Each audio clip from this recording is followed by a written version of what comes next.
دھرتی ہے جس نے اسلام کی نشر ثانیہ کے لیے پلیٹ فارم بننا ہے جی اللہ اکبر۔ پہلی بات تو یہ ہے کہ اس دھرتی سے میرے اور آپ کے آقا مولا صلی اللہ علیہ وسلم کو خاصی محبت تھی۔ ایک روایت جس کو امام حاکم نے اپنی مستدرک میں روایت کیا ہے کہ حضور علیہ السلام کو اس دھرتی سے بہت محبت تھی، بہت پیار تھی۔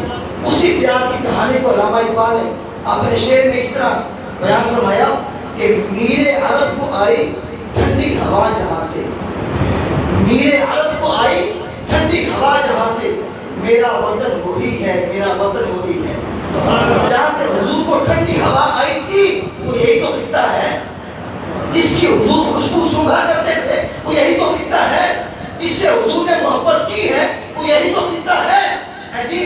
تو اس دھرتی سے کوئی بے وفائی نہ کرے، چاہے کوئی حکمران ہو، چاہے کوئی نچلے طبقے کا شخص ہو، جو بھی اس دھرتی کا باشندہ ہے وہ اس سے وفاداری کا ثبوت دے، نہیں تو غداری کرے گا تو مارا جائے گا، بلے کچھ نہیں رہے گا اور رسوائی اس کا قدر بنے گی۔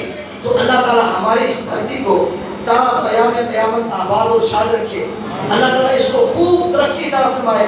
جو اس کے دشمن ہیں اندرونی یا بیرونی، اللہ پاک سب کو نیست و نابود فرمائے اور رہتی دنیا تک اللہ پاک اس کو رکھے، اور اللہ پاک کو وقت لائے جب ہمارا پیارا ملک سپر پاور بنے، سارے ملک اس کے اندر ہوں، جو فیصلے ہوں پاکستان کی تعلیمات کے مطابق ہوں۔